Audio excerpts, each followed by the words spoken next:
जय हिंद दोस्तों, मैं रजनीश यादव, पटना मैथ्स पे आपका स्वागत है। और देखिए आज जो है हम लोग ठीक है भारतीय संविधान का जो महत्वपूर्ण अनुच्छेद है उसी को हम लोग देखेंगे। कंप्लीट अनुच्छेद मेरे साथ जो है आप 10-20 मिनट बने रहिए। 1 से लेकर 395 तक में जितने भी अनुच्छेद महत्वपूर्ण अनुच्छेद है जो कि एग्जाम में बार बार आता है, सारे के बारे में आपको बता देंगे। और इस वीडियो को 1 से 2 बार जो है आप देख लीजिएगा।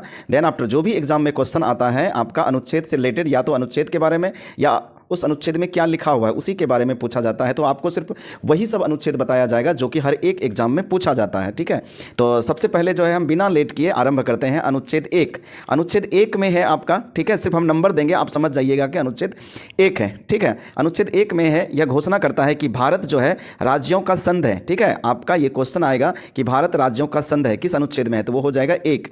आपका अनुच्छेद 2 में जो है, ठीक है, इसमें है नए राज्यों के प्रवेश या स्थापना का प्रावधान। यदि कोई नया राज्य बनाया जाता है या कहीं से अपना जो है अदर जो कि पहले भारत का पार्ट नहीं था उसको अपने में मिलाया जाता है, तो वो जो है नए राज्य का जो गठन होगा अनुच्छेद 2 के थ्रू होगा। आपका अनुच्छेद 3 यहाँ तक पूछता है। 3 जो है आपका जो पहले से राज्य है, ठीक है, उसके क्षेत्रों में, सीमाओं में, नामों में परिवर्तन, ठीक है, वो जो है अनुच्छेद 3 के अनुसार किया जाता है। देन आफ्टर आपका अनुच्छेद 5 से 11 तक जो है ये भाग 2 का पार्ट है। इसमें नागरिकता के बारे में कहा गया है। ठीक है, जो कुछ भी होगा, नागरिकता किस तरह कोई भी पा सकता है, किस तरह उसका नागरिकता जा सकता है, यही सब प्रावधान है। ठीक है, देन आफ्टर आप आ जाइए मौलिक अधिकार में। मौलिक अधिकार जो है आपका 12 से लेके आपका 35 तक होता है। ठीक है, जिसका कि भाग 3 है। और इसमें जो महत्वपूर्ण अनुच्छेद है उसी के बारे में सिर्फ हम लोग देखेंगे। सबसे पहले तो अनुच्छेद 14 आपका महत्वपूर्ण है। इसमें है कि विधि के समक्ष समानता। देन आफ्टर हम लोग देखेंगे अनुच्छेद 15। अनुच्छेद 15 में है कि धर्म, जाति, लिंग, जन्मस्थान आदि के विभेद पे रोक है, कि आप ये सब बेसिस पे आप किसी से भी भेदभाव नहीं कर सकते हैं। देन आफ्टर अनुच्छेद 16 है। 16 जो है लोक नियोजन में अवसर की समानता। सीधा आप याद रखिए इसमें कि अवसर की समानता है। ठीक है, देन आफ्टर 17 में जो है आपका 17 में अस्पृश्यता का अंत अर्थात छुआछूत बहुत ज़्यादा पूछता है, ये VVI है। ठीक है, हाँ, देन आफ्टर आपका वैसे जो भी हम बता रहे हैं 1 से लेके 395 तक टोटल नहीं बताएंगे, जो कि सेलेक्टेड होगा सिर्फ उसी के बारे में हम चर्चा करेंगे। आपका 18 में जो है 18 में उपाधियों का अंत है। ठीक है, और अनुच्छेद 18 के अंदर ही आपका भारत रत्न, पद्मश्री, पद्मभूषण जो भी अवार्ड है इसी के अंदर आता है। ठीक है, देन आफ्टर आप आ जाइए अनुच्छेद 19 में। 19 में जो है प्रेस की स्वतंत्रता, या इसको बोल सकते हैं अभिव्यक्ति की स्वतंत्रता है। ठीक है, हाँ, इसके 19 के 1 में है प्रेस की स्वतंत्रता, या हाँ बोलने की आज़ादी है। बोलने की आज़ादी मतलब कुछ भी नहीं बोल सकते हैं, कुछ लिमिट के साथ। आप वैसा चीज़ नहीं बोलना है जिससे कि देश की अखंडता पे ठेस पहुंचे। ठीक है, देन आफ्टर अनुच्छेद 19 में 1 है, 2 है, जिसको कि ABCD या क ख ग बोलते हैं। अनुच्छेद 2 में 19 के 2 या ख में है शांतिपूर्ण रूप से एकत्रित होने की, ठीक है, आपका यहाँ पे अधिकार देता है। देन आफ्टर 19 के 3 में ग में है आपका सभा समूह बनाने की स्वतंत्रता। देन आफ्टर आपका 4 में है पूरे भारत में आवागमन की स्वतंत्रता। उसके बाद इसमें 5 में है, ठीक है, 5 में है कि आपका भारत में निवास करने की स्वतंत्रता। उसके बाद आपका 6 में है कि भारत में आजीविका या रोजगार, कहीं भी जाके किसी भी स्टेट में जाके आप रोजगार कर सकते हैं, कोई भी आपको उस पर रोक नहीं लगाएगा। ठीक है, उसके बाद हम लोग देखेंगे अनुच्छेद 19 हो गया, 20 देखेंगे। ठीक है, हाँ, 19 में हम लोग डिटेल में गए क्योंकि वो भी पूछता है कि 19 के क में क्या है, ख में क्या है, बस ध्यान रखिएगा। 19 के क या 19 के 1 में है प्रेस की स्वतंत्रता। 20 में है आपको अपराध या दोष सिद्ध, अपराध के दोष सिद्ध के संबंध में संरक्षण है 20 में। आपका 21 में जो है प्राण एवं दैहिक स्वतंत्रता है। देन आफ्टर 21 का क या ए भी पूछता है। 21 सबसे पहले 21 में है आपका प्राण एवं दैहिक स्वतंत्रता। 21 के ए में है आपका कि 6 से 14 वर्ष के बच्चों को अनिवार्य रूप से शिक्षा निःशुल्क होना। ये जो है आपका, ठीक है, इसमें संशोधन भी पूछ देता है कि किस संशोधन में ये ए जोड़ा गया था, तो आपका 86वां संशोधन है 2000 आपका 2 में। ठीक है, और ये जो है पहले नीति निर्देशक का पार्ट था जिसको हटा के मौलिक अधिकार बना दिया गया। ठीक है, उसके बाद आ जाता है आपका अनुच्छेद 22। 22 में है गिरफ्तारी का संरक्षण। ठीक है, मौलिक अधिकार में कुछ ज़्यादा ही आपको पूछता है, आपको मेन यहाँ तक आपको याद रखना है। देन आफ्टर 23 जो है आपका 23 में कहता है कि मानव व्यापार या बालात श्रम पे रोक है, या बंधुआ मजदूर पे रोक है। आप किसी को यदि पैसे बाकी है तो उसके एवज में आप किसी को बंधुआ मजदूर जबरदस्ती काम नहीं करवा सकते हैं। देन आफ्टर आपका 24 आ जाता है। 24 में है आपका कि 14 वर्ष से कम उम्र के बच्चे को काम करने पे रोक। ठीक है, हाँ, ठीक है, बाल श्रम पे रोक। ठीक है, देन आफ्टर अपना 25 आ जाता है, अनुच्छेद 25। अनुच्छेद 25 में कहता है कि धर्म को मानने या आचरण या प्रचार करने का अधिकार है। ठीक है, उसके बाद जो है आपका अनुच्छेद 26 आ जाता है। 26 में कहता है धार्मिक प्रबंधन करने का अधिकार देता है 26। और 27 जो है आपका 27 में है कि धार्मिक संपोषित करने का, अर्थात उसमें धन अर्जित कर सकते हैं, ठीक है। उसके बाद उसमें है 28 में कहता है धार्मिक शिक्षा या उपासना में उपस्थिति होने का, या कहीं सत्संग या कोई सभा हो रहा है तो उसमें आप उपस्थित हो सकते हैं, इसके लिए आपका स्वतंत्र है, आपका मौलिक अधिकार है, ठीक है। उसके बाद आ जाइए अनुच्छेद 29 में। 29 जो है ये अल्पसंख्यक से रिलेटेड है कि अल्पसंख्यकों के हितों का संरक्षण है। देन आफ्टर आपका अनुच्छेद 30 आ जाएगा, ठीक है। हाँ, अनुच्छेद 30 में है आपका अल्पसंख्यकों के शिक्षा, हाँ, या अल्पसंख्यकों के शिक्षा संबंधी संरक्षण का अधिकार जो है अनुच्छेद 30 में है आपका, ठीक है। उसके बाद बहुत ही इंपॉर्टेंट आपका अनुच्छेद 32 है, और 32 में है संवैधानिक उपचारों का अधिकार, ठीक है। इसी के अनुसार जो है इसी पे बेस्ड जो है, हाँ, आपका अनुच्छेद 32 पे ही सुप्रीम कोर्ट और हाई कोर्ट, ठीक है, हाई कोर्ट आपका 5 रीट जारी करता है, 5 तरह के रीट जारी करते हैं। बंदी प्रत्यक्षीकरण, परमादेश, प्रतिषेध, उत्प्रेषण और अधिकार पृच्छालेख, ठीक है। ये 5 तरह के रीट जारी करते हैं, और इसी को अनुच्छेद 32 को ही भीमराव अंबेडकर ने संविधान का आत्मा कहा था, ठीक है। उसके बाद हम लोग देखेंगे नीति निर्देशक का कुछ पार्ट। अब जो है आपका भाग 4 जो है, भाग 4 में आपका आ जाता है नीति निर्देशक तत्व, जिसमें कि आपका अनुच्छेद, आपका इसमें अनुच्छेद जो है 36 से लेके 51 तक है, ठीक है। हाँ, इसमें जो महत्वपूर्ण है वही बताएंगे। आपका 36 में सबसे पहले है कि राज्य की परिभाषा, और आपका 37 में जो है, हाँ, यह न्यायालय में परिवर्तनीय नहीं है, आप न्यायालय में इसको ले ज़बरदस्ती लागू नहीं करवा सकते हैं, ये राज्य की इच्छा अनुसार और राज्य की क्षमता अनुसार ये लागू होता है। देन आफ्टर अनुच्छेद 38, ठीक है, 38 कहता है कि सामाजिक, आर्थिक और राजनीतिक न्याय की स्थापना की जाएगी, ठीक है। हाँ, ये अनुच्छेद 38 में कहा गया है, ठीक है। उसके बाद आपका अनुच्छेद 39 जो है आपका संसाधनों का उचित वितरण और स्त्री पुरुष के लिए समान कार्य के लिए समान वेतन है आपका, ठीक है, अनुच्छेद 39 में, ठीक है। उसके बाद आप आ जाइए 40 में जो है पंचायत है, ग्राम स्तर पर पंचायत, ठीक है, ये राज्य का मामला है, इसीलिए इसको अनुच्छेद 40 में ये बहुत ज़्यादा इंपॉर्टेंट है आपका, ठीक है। और उसके बाद 41 आपका जो है कुछ विशेष दशाओं में काम करने का अधिकार है, ठीक है। उसके बाद आपका इसमें जो है आपका 44 अनुच्छेद आ जाता है, जो कि इंपॉर्टेंट है। इसमें कहता है समान नागरिक संहिता, ठीक है, कॉमन सिविल कोड, जो कि गोवा इसके अंदर आता है, ठीक है। इसमें आता है कि कॉमन सिविल कोड जो है कहाँ पे लागू है, तो ये गोवा हो जाएगा। उसके बाद आपको अनुच्छेद 45 याद रखना है। 45 में है कि 6 से कम उम्र के बच्चे को, ठीक है, उसके स्वास्थ्य और सुरक्षा के लिए जो उचित प्रावधान होगा वो राज्य मुहैया करवाएगा। ये भी जो है आपका 86वें संविधान संशोधन 2002 में ही लाया गया था, ठीक है। उसके बाद हम लोग देन आफ्टर है आपका कि अनुच्छेद आपका 46 में जो है आपका अनुसूचित जाति जनजाति में शिक्षा, आर्थिक व्यवस्था तथा सामाजिक न्याय की व्यवस्था है, ठीक है। उसके बाद अनुच्छेद आप 47 भी याद रख सकते हैं कि मद निषेध या पोषाहार या स्वास्थ्य से रिलेटेड सरकार इस पर एक्शन ले सकता है। इसी के अनुसार जो है बिहार में अभी दारू बंद हुआ है, ठीक है। उसके बाद जो है आपका 48 में है कि आपका कृषि या पशुपालन या दुधारू गाय का संरक्षण, ठीक है। उसके बाद यहाँ पे कहता है कि 49 में कहता है राष्ट्रीय महत्व के स्मारक या स्थानों का संरक्षण, ठीक। देन आफ्टर आपका 51 है, 51 बहुत इंपॉर्टेंट है, अंतर्राष्ट्रीय शांति सुरक्षा की अभिवृद्धि, ठीक है। राज्य का भी फर्ज बनेगा कि अंतर्राष्ट्रीय शांति और सुरक्षा का इस पे, ठीक है, काम करें। देन आफ्टर आपका 51 का क है, इसमें जो है आपका मौलिक कर्तव्य है जो कि रूस से लिया गया है, ठीक है, सोवियत संघ रूस से लिया गया है, और ये इसको जो ऐड किया गया है आपका, ठीक है, 42वां संविधान संशोधन 1976 में, ठीक है। देन आफ्टर देखते हैं और आगे इससे देन आफ्टर आपका जो है अनुच्छेद 52, ठीक है, अनुच्छेद 52 के बारे में हम लोग देखेंगे। इसमें है कि भारत के पास एक राष्ट्रपति होगा, अर्थात इसमें राष्ट्रपति का पद है। हाँ, उसके बाद हम लोग 53 देखेंगे। 53 में है शक्ति और कार्य, अर्थात राष्ट्रपति का शक्ति और कार्य। अनुच्छेद 54 जो है इसमें राष्ट्रपति का निर्वाचन है, और अनुच्छेद 57 में जो है इनकी योग्यता, निर्वाचन की योग्यता, क्या क्या योग्यता होनी चाहिए। उसके बाद आपका अनुच्छेद 61 जो है, हाँ, 61 में है कि राष्ट्रपति पे महाभियोग लगाया जा सकता है या नहीं, ठीक है। देन आफ्टर आपको इसमें आ जाइए 63 में, ठीक है, 63 में है आपका उपराष्ट्रपति का पद, ठीक है, उपराष्ट्रपति, यहाँ तक राष्ट्रपति है। देन आफ्टर 63 में है कि भारत के पास एक उपराष्ट्रपति होगा, और इसके अनुच्छेद 64 में है कि जो उपराष्ट्रपति होगा वो राज्यसभा के सभापति या अध्यक्ष होगा, ठीक है, ऑटोमेटिक। हाँ, उसके बाद अनुच्छेद आपका 65 आ जाता है। हाँ, अनुच्छेद 65 में आपका है कि कार्यवाहक राष्ट्रपति, अर्थात जो है यदि उपराष्ट्रपति किसी कारणवश नहीं रहते हैं, डेथ हो जाता है या किसी वजह से वो अपने पद से हट जाते हैं, तो तत्काल जो है कार्यवाहक राष्ट्रपति के रूप में काम करेगा। उसके बाद अनुच्छेद 66 में है कि उपराष्ट्रपति का निर्वाचन एवं योग्यता, ठीक है। उसके बाद आपका जो है अनुच्छेद 67, हाँ, अनुच्छेद 67 में उपराष्ट्रपति का कार्यकाल, और अनुच्छेद 68 में इनका रिक्ति है, और अनुच्छेद 69 में शपथ है। देन आफ्टर अनुच्छेद 72 आ जाइए। 72 में है कि क्षमादान की शक्ति, हाँ, क्षमादान की शक्ति ये राष्ट्रपति का, अनुच्छेद 72 में जो है राष्ट्रपति का को अपने, ठीक है, इनको उतना पावर होता है कि किसी भी जघन्य अपराध को भी ये, हाँ, पूरी तरह माफ़ कर सकते हैं या उसको कम कर सकते हैं या तो उसको जो है थोड़ा, हाँ, लूज कर सकते हैं।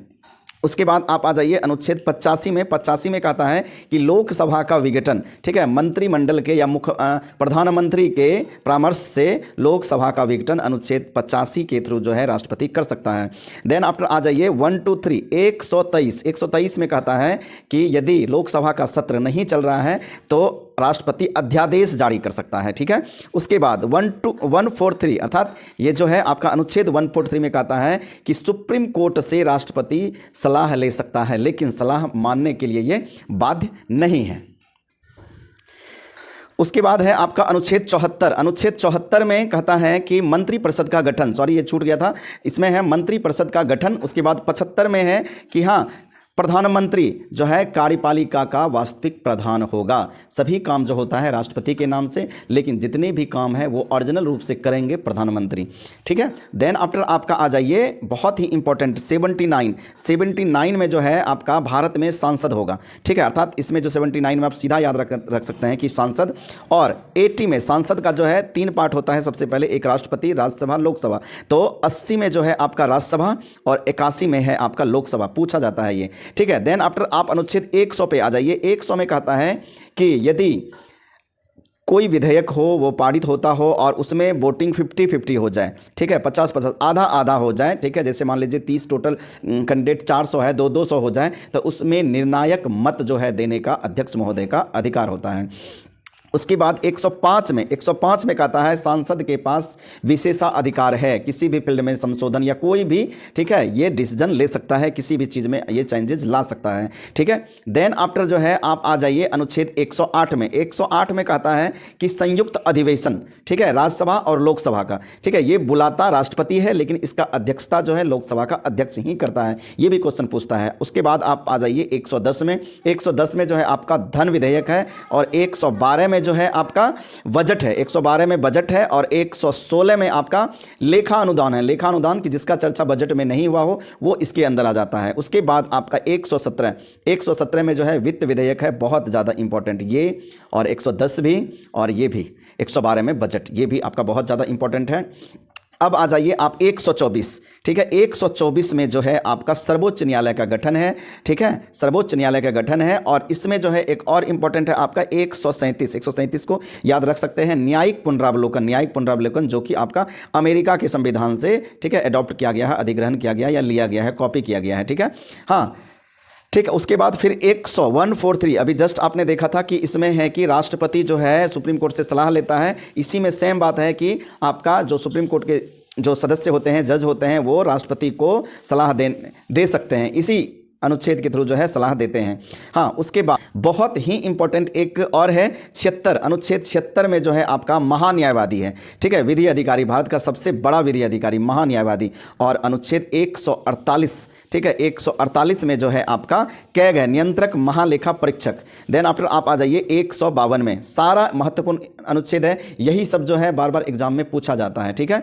हाँ, 152 में जो है आपका, ठीक है, इसमें है परिभाषा, राज्य की परिभाषा। देन आफ्टर जो है 153 में कहता है राज्यों के लिए राज्यपाल होगा, ठीक है। देन आफ्टर जो है 154 में जो है राज्यपाल की शक्ति, और 155 में जो है आपका, हाँ, निर्वाचन है किसका, राज्यपाल का। और राज्यपाल का जो निर्वाचन होता है, नियुक्ति होता है किसके थ्रू, राष्ट्रपति के द्वारा, ठीक है। और जैसे 72 में राष्ट्रपति क्षमा कर सकते थे, उसी तरह से 161 में जो है आपका उपराष्ट्रपति राज्य के लेवल पे जो भी अपराध है उसको क्षमा या कम कर सकता है, अनुच्छेद 161 के थ्रू, ठीक है। देन आफ्टर आप आ जाइए 163 में। 163 में जैसे 74 में था मंत्रिपरिषद, उसी तरह से केंद्र में, उसी तरह से राज्य में है मंत्रिपरिषद, राज्य का मंत्रिपरिषद। 164 में जो है आपका मुख्यमंत्री, हाँ, जो कि राज्य के कार्यपालिका का वास्तविक प्रधान होता है। और 165 में है आपका 165, जो 76 में महाधिवक्ता था वो राज्य का जो है महाधिवक्ता 165 में हो जाता है। ठीक है, उसके बाद आपका आ जाइए यहाँ पे 168 में आपका विधानमंडल है। 168 में विधानमंडल, ठीक है, और 169 में विधान परिषद का गठन है, और 170 में है विधानसभा की संरचना, और 171 में है विधान परिषद की संरचना। ठीक है, देन आफ्टर आगे देखते हैं हम लोग। आगे है 214 में जो है आपका राज्यों के लिए हाई कोर्ट है, हाई कोर्ट। और 216 में जो है आपका, हाँ, हाई कोर्ट का गठन होगा, हाई कोर्ट का गठन है। ठीक है, देन आफ्टर 231 में है 2 या 2 से अधिक राज्यों के लिए एक कॉमन हाई कोर्ट हो सकता है। 2 या 2 से अधिक राज्यों के लिए एक ही कोर्ट जो है, ठीक है, कितना में, 231 में। ठीक है, देन आफ्टर आप देख लीजिए, बहुत ही इंपॉर्टेंट है। उसके बाद आप 249 में जो है राज्य सूची पर केंद्र द्वारा कानून, ठीक है, 249 के थ्रू आता है कि यदि कोई, ठीक है, कानून राज्य सूची ने पहले से बना रखा है, यदि उसी मुद्दे पे, उसी सूची पे कोई केंद्र कानून बना दे तो ऑटोमेटिक राज्य का कानून खत्म हो जाता है और केंद्र का कानून उस पर ओवरलेप हो जाता है, अर्थात केंद्र का कानून ही प्रभावी हो जाता है। ठीक है, ये जो अनुच्छेद 249 के अनुसार है। उसके बाद आ जाइए 262, बहुत ज़्यादा इंपॉर्टेंट है आपका, नदी जल विवाद से जो भी मामला होता है वो अनुच्छेद 262 में है। और 263 में जो है आपका अंतर्राज्य परिषद, ठीक है, अंतर्राज्य परिषद का गठन, ये भी आपका बहुत ज़्यादा इंपॉर्टेंट है, जो कि राष्ट्रपति के द्वारा किया जाता है। और 266 में संचित निधि है, ठीक है, संचित निधि, जिससे कि राष्ट्रपति सबको वेतन दिया जाता है, ये भी बहुत ज़्यादा इंपॉर्टेंट है। ठीक है, उसके बाद आप आ जाइए आपका 267, अनुच्छेद 267 में आपका है आकस्मिक निधि। ठीक है, आकस्मिक निधि है 267 में। ठीक है, देन आफ्टर आपका 280 बहुत ज़्यादा इंपॉर्टेंट है, आपका वित्त आयोग है। ठीक है, 280 में वित्त आयोग है। और 312 में है अखिल भारतीय सेवा। और आपका 315 में जो है आपका यूपीएससी लोक सेवा, संघ लोक सेवा आयोग, संघ लोक सेवा आयोग। ठीक है, देन आफ्टर आप आ जाइए 324 में जो है आपका निर्वाचन आयोग है। 324 में निर्वाचन आयोग बहुत ज़्यादा पूछता है, निर्वाचन आयोग, और निर्वाचन जो है भाग 15 में आता है। ठीक है, उसके बाद आप आ जाइए, देन आफ्टर है आपका 330 में कहता है कि लोकसभा में अनुसूचित जाति एवं अनुसूचित जनजाति के लिए आरक्षण। हाँ, ठीक है, उसके बाद आ जाइए 331, कहता है लोकसभा में आंग्ल भारतीय के लिए आरक्षण है। ठीक है, आंग्ल भारतीय के लिए आरक्षण है, वो जो 2 सीट लिया जाता था, जो कि अभी तत्काल में प्रभाव में नहीं है, इसको हटा दिया गया है। ठीक है, 104वां संविधान संशोधन के थ्रू। अब आ जाइए अनुच्छेद 332 में कहता है विधानसभा में, हाँ, विधानसभा में SC ST वही अनुसूचित जाति अनुसूचित जनजाति के लिए आरक्षण। उसके बाद आ जाइए 333 में जो प्रावधान था लोकसभा में, वही विधानसभा में आंग्ल भारतीयों के लिए आरक्षण। ठीक है, उसके बाद आप आ सकते हैं किसमें, 335 में है कि सेवाओं या पद पे विशेष आरक्षण। और 338 में आपका जो है SC आयोग, और 338 के ए में आपका ST आयोग, इसमें SC आयोग और इसमें ST आयोग। ठीक है, देन आफ्टर जो है आपका 340 आ जाइए, बहुत ज़्यादा इंपॉर्टेंट है, बहुत बार एग्जाम में पूछा जाता है, OBC आयोग। ठीक है, देन आफ्टर आपको जो है पूछा जाता है 343 अनुच्छेद, हाँ, किससे संबंधित है, तो ये जो है भाषा से या हिंदी, और इसी में कहा गया है कि हिंदी का लिपि जो है देवनागरी होगा, ये अनुच्छेद 343 में प्रावधान है। ठीक है, देन आफ्टर आप आ जाइए 352 बहुत ज़्यादा इंपॉर्टेंट, बार बार एग्जाम में पूछता है कि 352 के थ्रू जो है राष्ट्रपति राष्ट्रीय आपात की घोषणा करता है। राष्ट्रीय आपात का जो प्रावधान है 352 में। और 356 में जो है राष्ट्रपति शासन, जो यदि संवैधानिक रूप से किसी राज्य में कार्य नहीं चल रहा है, ठीक है, तो जो है वहाँ पे, हाँ, राष्ट्रपति शासन लगाया जाता है। देन आफ्टर 360 ले लीजिए, 360 में आपका वित्त आपात है, हाँ, जो कि भारत में अभी एक बार भी नहीं लगा है, और आपका जो है राष्ट्रीय आपात आपका 3 बार लग चुका है। ठीक है, हाँ, उसके बाद आप आ जाइए, देन आफ्टर आपका है कि 368 में आपका है संविधान संशोधन जो है अनुच्छेद 68 के अनुसार, और इसमें भाग भी पूछता है, इसका भाग भी इंपॉर्टेंट है, भाग 20 में आता है, ठीक है। और संविधान संशोधन जो प्रावधान लिया गया है ये साउथ अफ्रीका से, ठीक है, साउथ अफ्रीका से, और 370 जो था आपका जम्मू कश्मीर से रिलेटेड था, ठीक है। तो इतना जो है महत्वपूर्ण अनुच्छेद है, आप जो है इस वीडियो को 1 से 2 बार जरूर देखिए, बस इतना ही अनुच्छेद है जो कि हर एक एग्जाम में बार बार पूछा जाता है, ठीक है। देन आफ्टर नेक्स्ट वीडियो में जो है भारतीय संविधान की अनुसूचियां की जो टोटल 12 अनुसूची है, अनुसूची 1 में क्या है, 2 में क्या है, 3 में क्या है, ठीक है, 4 में क्या है, इस पे एक छोटा सा वीडियो लेके आएंगे, क्योंकि उससे भी जो है बहुत ज़्यादा, क्योंकि जो आपका मूल संविधान बना था उसमें 8 अनुसूची था, देन आफ्टर फिर संशोधन करके आपका 4 अनुसूची इसमें जोड़ा गया, 9, 10, 11, 12, ठीक है। तो उसके बारे में हम लोग डिटेल से देखेंगे नेक्स्ट वीडियो में, ठीक है। तो चलिए, यदि आपको अच्छा लगा होगा तो प्लीज़ एक बार मेरे चैनल को लाइक, शेयर और सब्सक्राइब करके रख लीजिएगा, जिससे आपको हर एक एजुकेशन से रिलेटेड और हर एक एग्जाम का इन्फॉर्मेशन बेहतरीन वे में आप तक सबसे पहले पहुँचता रहेगा। तो चलिए, आज इतना ही, धन्यवाद।